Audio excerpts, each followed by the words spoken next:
I pretended to elope with a stranger to trigger my controlling sister's panic attack at the family intervention. I'm 27 years old, male, and from a family where close really means we're going to micromanage every single thing you do until you snap. I'm the youngest with just one older sister, Nora, who's 32 and somehow thinks she's the family matriarch. She's always been that way, bossy, opinionated, and obsessed with how everyone else lives their lives. My mom is the quiet, go along to keep the peace type, and my dad is the crier. You know the type. Any disagreement turns into why are you tearing this family apart? I work in architecture, live 2 hours away in a small city, and I love my independence. I've built a life for myself. Good job. Nice apartment. No roommates. And I can finally breathe without someone checking my phone or commenting on my outfits. But apparently, that freedom makes me the problem child. Nora's convinced I'm wasting my life by not settling down with someone she would approve of, living closer to home, and basically living under her thumb again. They've done this family intervention thing more than once. That's what they call it. It's not dramatic like in movies, but it's just as calculated. They invite me for dinner, wait until I'm seated, then take turns expressing concern. Translation, ganging up to make me feel guilty until I agree to whatever they want. Last time it was Nora insisting I move back to help with our parents before it's too late. The time before that, it was a full-blown lecture about how I wasn't taking relationships seriously because I wasn't engaged yet. The last visit was when things really shifted. I'd left my phone on the counter while helping my dad cook, and Nora straight up read my texts out loud at the table. Nothing scandalous, just some flirty back and forth with a girl I'd gone on a couple of dates with, but that didn't stop her. She even added commentary like I was some reckless teenager. I grabbed my phone back and told her she wasn't my legal guardian. My dad started crying. My mom stared at her plate. Nora said I needed to grow up. After that, Nora called me and said, the family wanted to have a structured talk about my lifestyle the next time I came home. In her words, like, I'm some project they need to fix. That's when I decided fine. If they want drama, I'll give them a plot twist so wild, they'll never forget it. 2 weeks later, I met Blair. It was a Friday night, and I was at this dive bar with some coworkers after work. Blair rolled in on a motorcycle, all tattoos and gravel voice, but that smug confidence that either makes someone your worst mistake or best story. She sat near us and eventually started chatting with me. I don't even know why I told her everything, but I did. She listened. And then I said, half joking, you want to pretend to be my chaotic wife and crash a family intervention? She laughed so hard. She almost fell off her stool. Then she said, I've always wanted to play a soap opera villain. That's how the plan started. We decided we'd fake an elopement. Show up together, uninvited to the structured talk, and drop the news like a bomb. We made up a whole backstory. We met in Vegas, had a whirlwind weekend, and got matching tattoos. Blair even bought a fake ring off some sketchy online marketplace. We'd act disgustingly in love. My job was to look dreamy and say things like when you know, you just know. Her job was to smirk, wear leather, and say something inappropriate at the worst possible time. I told her we'd leave right after dropping the news and turn our phones off for the weekend. I booked myself a spa retreat in the mountains. No signal. No distractions. Just silence while they all stood in confusion. Blair was all in. She even practiced lines like I knew he was the one when he kicked that drunk guy in Vegas, and we were married by an Elvis impersonator. Felt right. I added glitter to my hair and found a white button-up shirt that looked just bridal enough to raise eyebrows. Day came. Hey, Tame. We drove into town that morning. Blair was wearing a leather jacket, aviators, and had her helmet under her arm. I looked like I was floating on a cloud. We walked into my parents' house hand in hand. My dad's face froze. My mom stood up. And Nora, who had just started saying something about this conversation being important, got interrupted. I looked her dead in the eye and said, sorry. We're late. We just got married. Blair raised my hand and kissed the back of it like a cheesy movie villain. Dead silence. Not one word. No screaming. No questions. Just open mouths and wide eyes. I let it sit for a second, then said, we just wanted to share the news, but we won't stay. We have honeymoon plans. Then we turned and walked out. Blair and I didn't stop laughing until we were halfway down the highway. You said we barely made it 10 steps into the living room before the silence turned into chaos. At first, it was so quiet you could hear the clock ticking in the hallway, then my dad dropped the casserole dish he was holding. It shattered across the tile in slow motion. Green beans and glass spreading under the dining table. Nora's mouth opened, but no sound came out. Her jaw moved like she was trying to form words, but couldn't pick which disaster to respond to first. She looked from me to Blair, then to our joined hands, then back to me. Her eye twitched. It actually twitched. I hadn't seen that happen since she lost a middle school spelling bee and claimed the judges rigged it. She finally spoke. Her voice came out loud and sharp like she'd skipped the warm-up rounds of anger and gone straight to the finals. She asked what we meant by married. Like, Someone had just told her I robbed a bank in broad daylight. Blair didn't even flinch. She smiled, tilted her head slightly, and told the room we'd gotten married at a courthouse in Nevada. Very romantic, she added. Then she said we were thinking of moving to Costa Rica for a bit to reconnect with nature. My mother kept blinking. She wasn't speaking. Just staring between Blair and me like maybe this was a prank show and someone was about to yell. Surprise! You're on camera. Nora snapped out of it before anyone else. She jumped out of her chair and launched into one of her classic speeches. She called me impulsive. Said this was another example of how I'd never grown out of my rebellious streak. According to her, I'd always been this way, always chasing chaos, always making everything difficult for the family. Blair leaned over and whispered that she was getting real sitcom villain vibes, and I almost broke character. I decided to keep pushing. I told them we were thinking of having kids immediately, maybe twins if we got lucky, and that we were starting a travel blog to document the journey. Blair nodded and added that we'd already picked names, then winked at Nora like she was in on some private joke. To sell the story, we'd drawn fake tattoos on our ring fingers that morning using permanent marker. Mine had a little B in cursive and hers had my initial and a tiny heart. I made sure to flash my hand when I tucked my hair behind my ear. Nora spotted it instantly and went pale. She asked if we were serious if we'd really tattooed each other's initials after 2 weeks. Blair kissed the side of my forehead and told Nora that she could relax now. That she didn't need to take care of me anymore because she would. Nora looked like someone had knocked the wind out of her. She put a hand to her chest and muttered something about not again before sinking into a chair like she couldn't feel her legs. My uncle started yelling for someone to call an ambulance. He was convinced she was having a heart attack, but Nora waved him off and said she was fine, just caught off guard and maybe a little lightheaded. Blair offered to get her some water, but Nora waved her off too, still staring at the floor. My aunt stood up, slammed a hand on the table, and shouted that this wasn't funny. She called it a joke in bad taste and accused me of humiliating the family on purpose. I turned to Blair and said we were running late for our flight. She checked an imaginary watch and said we had just enough time to grab our bags and head to the airport. We walked out the same way we came in hand, past my dad kneeling on the floor, trying to pick up casserole shards. I could still hear my aunt yelling as we closed the door behind us. We got back into Blair's truck and peeled out of the driveway like we were on a mission. Once we turned the corner, we both burst out laughing. Blair said she hadn't had that much fun in years. I didn't check my phone until we were nearly halfway to the resort I'd booked. The second I turned it on, it lit up like fireworks. 39 texts, 12 missed calls, and a dozen voicemails. Nora's were first telling me to come back now, saying I'd lost my mind, demanding I explain myself. Then came the ones from my dad. His were more emotional. He begged me to please talk and to let him see me before we left the country. One of my cousins sent a long text threatening to cut me off for disrespecting Nora like that. Another said they'd always known I'd do something like this eventually. My mom didn't send anything. Not a text. Not a missed call. Nothing. Blair looked over at me and asked if I wanted to stop somewhere for ice cream. I tossed my phone into the glove compartment and told her that sounded perfect. We pulled off the highway and found a roadside diner with a neon cow on the roof. We sat in a booth, ordered the biggest sundaes they had, and clinked our spoons together. Meanwhile, back home, my family was apparently considering staging a second intervention, this time to reverse the damage. They didn't know the chaos had only just started. Day 2 of the disappearance, as my family was apparently calling it, started with pancakes and fake blog post drafts. Blair made breakfast in her usual loud, clumsy way, flipping pancakes too high, blasting music in the background. We brainstormed titles for our fake travel blog, Jet Lag, and matching tattoos won by a landslide. She even set up a site with photos from random beach stock images and wrote fake captions about our honeymoon in Cabo. My phone had been off since we left, but when I turned it back on to check directions for lunch plans, the messages started flooding in again. Missed calls, voicemails, guilt trap texts, and one cousin who texted Jordan, my best friend since college, asking if I was safe. Not worried safe, more like tell us where he is safe. Jordan didn't answer. He just forwarded the message to me with a note that said, your cousin is nosy. Around 2:00 that afternoon, Blair and I were lounging in my apartment watching a terrible dating show when Jordan called. He said my parents had shown up at his apartment building.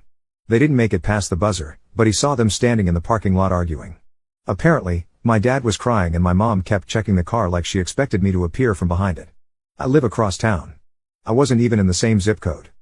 About an hour later, someone buzzed my apartment. It was the pastor from our family church. She was holding an envelope and looking uncomfortable, like she wasn't sure why she'd been sent. I didn't answer the door. She eventually left the envelope by the door and walked off. I didn't open the door. A few minutes later, I saw through the peephole that she'd slipped something under the door and walked away. I waited until she left the building, then picked up the envelope. The letter inside was handwritten by my dad. Not typed, not printed, Full on old school pen and paper. He'd written 5 pages.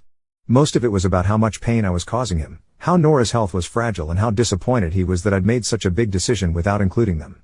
There was a line about how you used to be such a sweet boy and a whole paragraph about how Blair doesn't seem like the kind of woman who puts family first. I passed the letter to Blair. She read it twice and asked if she should grow a mustache to complete the villain look. Not even 10 minutes after that, my aunt messaged me saying Nora might need surgery. She didn't specify what kind. Just said the stress had brought back her old heart issues and that they were monitoring her closely. I didn't respond. I called my friend's sister who works as a nurse at the hospital Nora would have gone to. She checked. No emergency room visit. No hospital record. Nothing. They weren't worried about me being hurt. They were upset they couldn't manage the situation. That's when it clicked. This whole storm wasn't about love or concern. It was about control. I'd slipped out of their grip, and now they were throwing everything they had to reel me back in. I decided to meet my parents. Just them. No cousins. No siblings.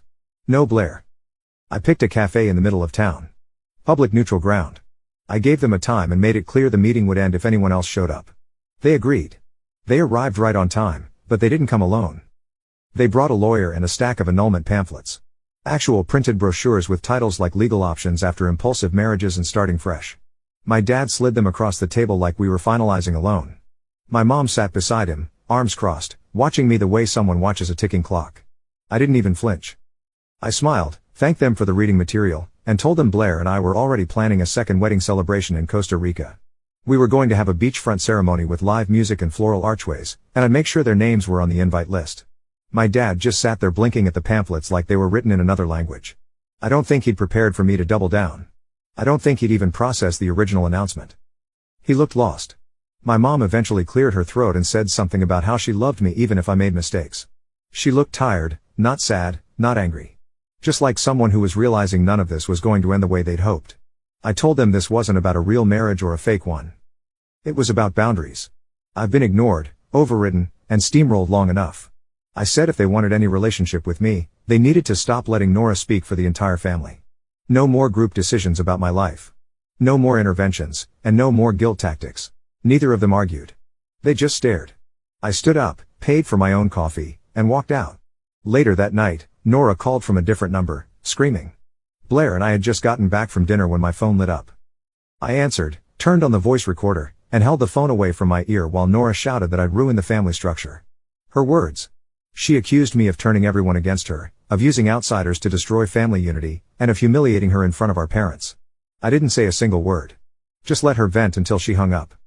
I saved the recording then blocked her number. Now it's quiet. But that kind of quiet never lasts for long in my family. 2 days after I blocked Nora, 2 police officers showed up at Jordan's apartment. They asked for Blair by her full name. Jordan called me in a panic and we rushed over. The officers were calm but firm. They said a family member, Nora, had filed a wellness check. Her report claimed Blair might be mentally unstable and possibly manipulating me. She used phrases like emotional hostage and psychotic break. Blair opened the door wearing a hoodie, holding a mug of coffee, and looking completely unfazed. She offered them a seat and asked if they wanted anything to drink. I handed over my ID and calmly explained that nothing dangerous or illegal was going on. One of the officers seemed skeptical and asked to speak with me in private. She gently asked if I was safe, if anyone was pressuring me, and if I needed help. I told her our marriage was unconventional, but fully consensual. She asked a few more routine questions, then nodded and said they just had to verify some details to close the report. Blair chimed in and said our marriage was more of a symbolic ceremony, and that we planned to file paperwork soon. That was technically true. The ceremony never happened legally, but the officers didn't need that part. They left without incident, but said someone might follow up to verify documentation. We thanked them and watched them leave from behind the blinds. Less than 2 hours later, Jordan got called into his manager's office. Someone had been calling his workplace asking questions about his background and his shift schedule. He didn't get the full name, but the front desk said it was a woman with a family emergency who wouldn't leave a callback number. Jordan put it together instantly and warned me. I told him to give his manager a heads up that someone from my family might try to dig deeper, and he filed a complaint. Back at home, Blair pulled up her laptop and logged into a background check site. She'd worked in real estate a few states over and still had access through her brokerage. We ran her name, address history, and any public records clean, not even a parking ticket.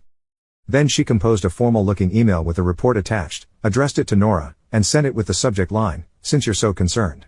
Later that evening, Blair got a text from an unknown number, just the word liar. She blocked it immediately. Then my cousin, Alan, reached out. He'd always been the calm one, the peacekeeper. We grew up playing hide and seek in the backyard and sharing snacks under the table at family weddings. I thought he was neutral in all this. His message was 4 paragraphs long. He called Blair dangerous, said my behavior was selfish, and told me I was still loved, but clearly lost. He ended it by saying I needed to repent and annul the disaster before it's too late. I didn't respond. I blocked him too. Blair and I figured it was time to shift focus. We booked a table at a rooftop restaurant downtown and invited only a few close friends, people who were already in on the joke. We dressed up, had dinner, clinked glasses, and handed a friend our phones to take some clean, well-lit photos. No captions, no geotags, no context, just a picture of us toasting, my hand on her chest, a sunset in the background. We posted 3 photos each on our profiles. That was all it took. Within an hour, my aunt messaged Jordan asking where the wedding reception was being held. My other cousin posted a vague Bible quote on her story. One of Nora's friends, someone I hadn't blocked yet, left a comment under Blair's photo that just said, "Unreal." We didn't reply to any of it. We just watched. By the next morning, I had 8 missed calls from numbers I didn't recognize. My dad tried once more. I didn't answer. I didn't plan to. Not until they stopped treating my life like a crisis and started treating it like it was mine. I stopped at a grocery store to pick up a few things and swiped my debit card. Declined. Tried again. Same result. I used a credit card instead and sat in my car, opening my banking app. My main checking account showed a temporary security hold. No transactions. No details. Just locked. That account was one I'd opened back in college. My parents had been co-signers originally because it came with better student benefits. I never thought twice about it since the account had worked fine, and I rarely interacted with the bank unless it was for routine transactions. Turns out, because the account still had their names listed as co-signers from my student days, which they were able to request a temporary hold by claiming they were concerned about financial fraud. The bank flagged it for account safety pending verification. After Nora told them I was unstable and possibly being manipulated, they called the bank and flagged it for his protection. I went straight to the branch the next morning. No appointment. Just walked in, gave them my ID, and asked to speak with a manager. I explained the situation and made it clear I was not in any crisis and had not authorized any freeze. The manager reviewed my ID, checked the account history, and saw the parental access. I shut the joint account down completely on the spot, transferred everything to my personal account, the one Blair and I had set up quietly a few weeks earlier. That account wasn't connected to any family members. No one but me had access. Luckily, I'd already transferred some money into it that week. Rent was due in 3 days, and I barely dodged a financial mess. Blair didn't even blink. She printed out a list of ways we could cut back on groceries and subscriptions just in case, like, she was already used to thinking 2 steps ahead. She joked that this felt like a survival challenge and started calling it budget month. After everything that had happened, I finally booked an appointment with a therapist. I didn't want to wait anymore. We talked for almost an hour. I told her the whole story from the fake marriage to the bank freeze. She listened without judgment. At the end, she looked at me and said, "You didn't just fake a marriage. You staged a rescue." That stuck with me. 2 days later, I noticed a couple of old friends from high school had unfollowed me on social media. I didn't think much of it until I saw a post Alan had shared. It wasn't about me by name, but it was obvious who he meant. He read a long message about how some people fall so far into self-destruction they pull others down with them and that true family will always try to intervene. But even if it looks harsh, his followers commented things like praying for healing and you did the right thing. At work, things got weird too. My manager called me into her office and asked if I had a minute. She didn't sound upset, just confused. She told me someone had sent an anonymous email to the department head claiming I was mentally compromised and potentially a liability to clients. She didn't share the message, but it had enough personal detail to raise eyebrows. I pulled up my performance reports, showed her my last project completion times, client reviews, and feedback scores, then I offered to take any evaluation she wanted. She shook her head and said it wouldn't be necessary. "Whoever sent that is clearly trying to sabotage you," she said. "You're not the one under review here." That night, Blair helped me look into reputation management services. I found one that specialized in personal attacks and digital cleanups. We scheduled a call. They helped me start a digital trail to protect myself, search filters, monitoring alerts, and steps to report coordinated defamation. As one final move, I posted a redacted clip from Nora's last voicemail online. I cut out names, removed location hints, and posted it on a subreddit focused on toxic family dynamics. The recording was only 30 seconds, but you could hear her screaming, accusing me of destroying the family, of saying I'd let a stranger corrupt my mind and that I was no longer one of them. I shared the clip anonymously on a subreddit focused on toxic family dynamics. The feedback was instant. People called the voicemail unhinged, disturbing, and controlling. The top comment said she sounds more like a dictator than a sister and still no apology. Just silence from the ones who started all of this. 3 days before the fake engagement party, I got a message from Danielle, my ex-fiancée. We hadn't spoken in over a year. Her message was short, casual, and completely out of nowhere. She wrote, "So I guess I'll see you at the party?" I stared at my phone for a good 30 seconds before calling her. She picked up quickly, sounded a little unsure, and said she'd gotten an invite from my father. According to her, Nora had reached out and told her I was going through something and could really use someone from my past to bring me back to reality. Danielle wasn't the type to get involved in drama. When we broke up, it had been mutual, clean, respectful, and final. But Nora had apparently shown her old photos of us, told her I'd never really moved on, and convinced her I was having a manic spiral triggered by an unstable relationship. Danielle said she hadn't believed all of it, but admitted she thought maybe I just needed a familiar face. I told her clearly and without yelling that this party was a private event and she was absolutely not invited. To her credit, Danielle apologized and said she wouldn't come. But the fact that Nora had taken things that far, digging through old memories, rewriting our relationship, and feeding it someone from my past. It was a whole new level of messed up. We went ahead with the party. It wasn't a huge event. Just about 30 people. Mostly friends and coworkers who had watched this whole thing unfold in real time. The venue was a rooftop lounge decorated with white string lights and gold table runners. A friend brought cupcakes instead of a cake. Blair wore a dark green button-up shirt and joked about learning to dance just in case someone made a toast that required it. Everything was going smoothly. People were mingling, laughing, taking photos under the arch one of Blair's friends had built out of spare wood and fake ivy. Then halfway through one of the toasts, the elevator dinged.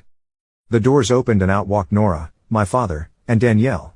The room went quiet. You could hear the clink of a fork being set down. Blair was the first to react. She walked straight to the mic and said, "Well, we've got surprise guests. Let's welcome them to our little rebellion." People laughed nervously. Blair raised her glass like nothing was wrong and told everyone to keep dancing. Nora wasn't having it. She started shouting over the music, demanding I stop the performance and come to my senses. She talked about enrollments again, told everyone I was sick in the head, and said Blair was manipulating me for attention. It didn't matter that half the room already knew it was all staged. Still wanted to blow it up in front of everyone. My father didn't say anything. He just stood near the back, clutching his bag like he'd walked into a courtroom by mistake. Danielle looked like she regretted every step that brought her there. She didn't say a word the entire time. Just stood there, eyes wide, shifting her weight from foot to foot. One of our mutual friends had brought A+1 to the party. A man named Matt who turned out to be a local freelance journalist. He hadn't known anything when he arrived. But after watching the scene unfold and doing a quick search of my name afterward, he messaged me the next day. He said he wasn't trying to be pushy, but asked if I'd ever consider sharing what really happened. He called it the most quietly intense social story I've ever stumbled into. I declined the interview. I wasn't ready to go that public.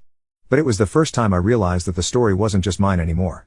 People were paying attention and not in the way no one had wanted. They weren't shocked by my choices. They were shocked by how far my family was willing to go to erase them. Later that night, after the last guest left and we were cleaning up, Blair sat on the couch and scrolled through photos. She stopped at one where I was laughing, cupcake in one hand, confetti stuck to my hair. Then she asked what happens when the pretend stuff feels more real than the family that raised you. I didn't answer. I just saved the photo. A week after the engagement party, I called it. The performance, the storyline, the noise, it had run its course. Even though we were still in control, it didn't feel like control anymore. Blair knew before I said anything. She sat me down one morning, slid over a cup of coffee, and told me I didn't owe her anything. Not a dramatic exit. Not a clean conclusion. Just a choice. Then she added, "You don't owe me an ending, but I think you need one." That afternoon, while I was out getting groceries, she packed up her stuff. No long goodbye. Just a sticky note on the fridge that said, "You don't need a partner to win a war, but you've got one if you ever want one." No signature. Just her usual smiley face and the drawing of a tiny motorcycle. I deleted all my social media, changed my number, and turned off everything for a while. I left town with no destination, just a week's worth of clothes and a rental car. I stayed in a cabin, walked trails, and cooked food that didn't come in takeout containers. I didn't check messages. I didn't call anyone. When I came back, I sent a text to my parents. It was one sentence. There was no marriage, but the betrayal was real. No one replied for a few days. 3 weeks later, I got a call from my Uncle Cam. I hadn't blocked him, mostly because he'd stayed out of the event. He told me Nora had flown to another state with her boyfriend and gotten married. No notice. No photos. Just a quick elopement. According to him, she told the family she wasn't letting anyone ruin her story too. Apparently, she wanted to prove something. She told people, At least my marriage is real. Her boyfriend didn't know any of the backstory. They'd only been dating for 6 months. He thought it was spontaneous. He didn't know it was part of a rivalry. 48 hours after they returned home, he found out everything. Someone sent him the link to the wellness check report, the fake banking interference, even the audio clip from the subreddit. He read all of it. He asked her to explain. She called it family drama. He walked out the next morning. The fallout didn't stop there. That subreddit post had gone around enough to land in unexpected places. A listener mentioned it on a mid-sized podcast about family manipulation. Someone connected the dots and Nora's name got attached to it online. Her employer found out. A week later, they placed her on indefinite leave. No details. Just a quiet internal shakeup. I asked to be re-added to the family group chat, sent one final message I didn't ruin Nora. I held up a mirror, and then left the chat again. A year later, I live in a different city. New job, smaller apartment, but it's mine. I have limited contact with my parents, mostly surface level, like birthday texts or neutral holiday updates. I haven't spoken to Nora since the voicemail. She hasn't tried. I'm dating someone now, someone kind, steady, the sort of person who doesn't raise their voice to win. No fake backstory, no games, no strategy. Just quiet dinners, shared playlists, and slow weekends. Every now and then, I think about Blair. I still have the note she left stuck between pages in a book I never finished reading. And when I do think about her, I smile because not every fairy tale starts with love. Some start with fireworks, a fake ring, and just enough chaos to burn down the castle behind you.